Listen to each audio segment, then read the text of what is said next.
Sa unang pagkakataon ay nagsalita na si Sara Labati tungkol sa isyu ng hiwalayan nila ng mister niyang si Richard Gutierrez. At maging ang mga magulang niya ay naglabas na rin ng pahayag. Makalipas ang patutsada ni Annabel Rama na biyena ng kanilang anak. Alamin ang buong detalye.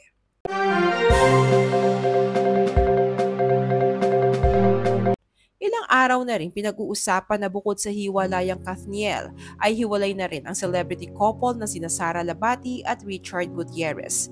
Nakinumpirma naman ni Miss Annabel Rama na ina ni Richard sa nakaraang interview sa kanya ni MJ Felipe. Inamin ni Miss Annabel Rama na isang buwan nang sa kanya nakatira si Richard kasama ang dalawang anak nito at unti-unti na raw itong naglilipat ng mga gamit sa bahay sa Alabang. At ani Annabel, hindi niya daw kinakausap si Sarah dahil wala daw siyang panahon kausapin ito. Bukod dito, isinawalat rin ni Annabel na habang ang anak niyang si Richard ay subsob ang ulo sa kakatrabaho, si Sarah naman daw ay bulagsak sa pera. Sa latest IG post ni Sarah ay binahagi niya ang bago niyang pinagkakaabalahan at mga bagay na nagpapasaya sa kanya na walang iba kundi ang sasakyan at ang paglalaro ng tennis. Ayon sa IG post ni Sarah 2 days ago, embracing every moment of this new passion, car and tennis. Makalipas kumalat ang interview kay Miss Annabel ay maraming netizens ang nag-akusa na ang pakikialam niya umano sa buhay ng mga anak ang dahilan ng di pagkakaunawaan ni na Richard at Sarah.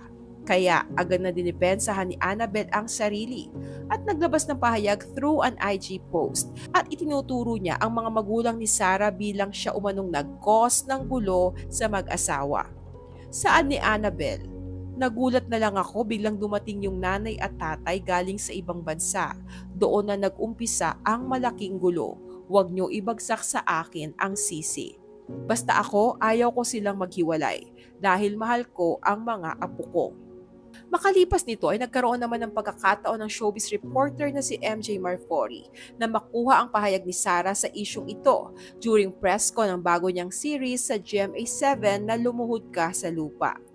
Nang maitanong kay Sarah ang tungkol sa tunay na lagay ng relasyon nila ng mister niyang si Richard, na kamakailan nga ay nabalitang hiwalay na sila, ay eto ang kanyang sagot.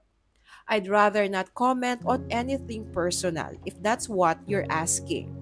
Samantala, tinawanan lang ni Sarah nang hingan siya ng pahayag tungkol sa biyena niyang si Annabel Rama. Ani Sarah, ayaw niyang patulan ang maaanghang na pahayag ng kanyang biyenan.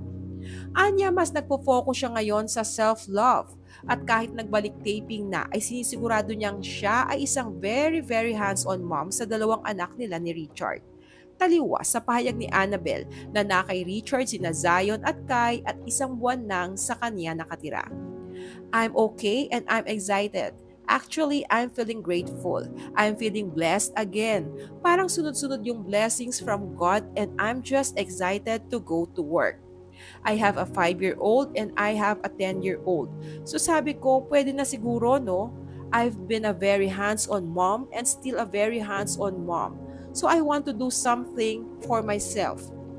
Nang tanungin kung gaano kahalaga para sa kanya ang self-love, ay eto ang sagot ni Sarah. Inay ko po, napaka-importante, di ba?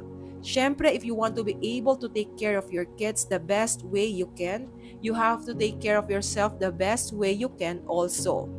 Nang tanungin si Sarah kung ano ang Christmas gift niya para sa sarili, ay sinabi niyang a tap on the back. Your gift to yourself this Christmas? A tap on the back.